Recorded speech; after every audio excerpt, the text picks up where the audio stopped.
Hello YouTubers, this is the Noobifier with what I hope is an interesting follow-up to a recent video. When I asked the question, will permadeath, according to the most recent official documentation, make it into the game? I got a wide range of valuable input, so thank you very much for that.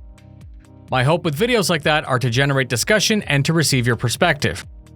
The working document, Death of a Spaceman, outlined a fairly brutal mechanic, which would be the main source of tension, offering a real cost. Many of you outlined your concerns in the comments that the original concept would be too punishing.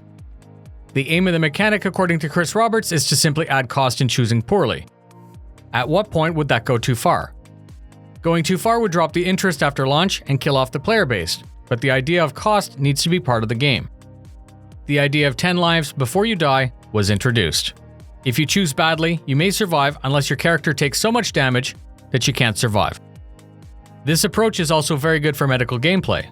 Being unlucky costs time and money, but it would let you get back into the game. Some of you also commented that the current system in the alpha, which is basically full-on respawn, that doesn't even have permadeath, is already a hefty time sink. Being teleported to an easy hab, plus the ship cooldown cost, both in time and money, is somewhat manageable, but then you factor in the time to get the ship and take off and then return to the area that you were. All this adds up to a significant inconvenience.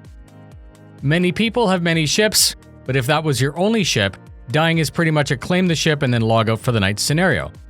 You could expedite this claim, but that's not really economical.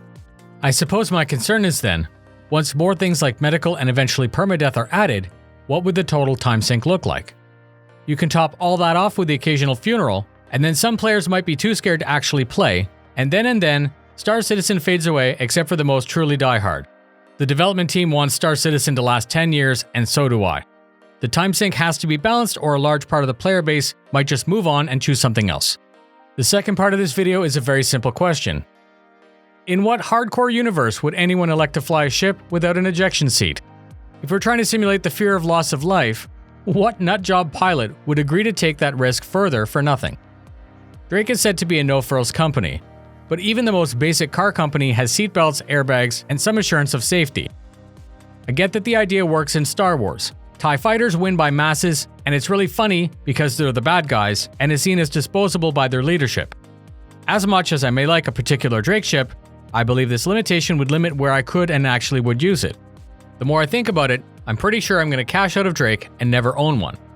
I'd like for CIG to reconsider the design choice of a ship manufacturer without basic safety. Now is a great time to adjust the Cutlass series as it's being reworked.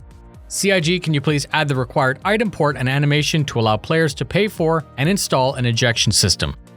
You get to maintain all the fun lore associated with the name Drake, and I can fly my ship performing risky missions in dangerous places that I want to, without feeling dumb just because I'm flying Drake. Ejection recovery also offers solid medical gameplay, and in a universe with permadeath, it makes no sense for no ejection just because no. Just like in RL, there would be third-party companies offering a retrofit if Drake is unwilling to do it themselves. And that's it. If you think these are important questions, please share the video with friends or orgmates to get the discussion rolling. I'd love to hear your comments about permadeath and about if Drake should remain a flying coffin, or if you feel that ejection as an upgrade makes sense. Is jumping out of a burning Buccaneer really the only option? Should I need to run to the back ramp of the Cutlass? I'd love to hear your thoughts. Thank you very much for spending your time with me. Fly safe, and I'll see you in the verse.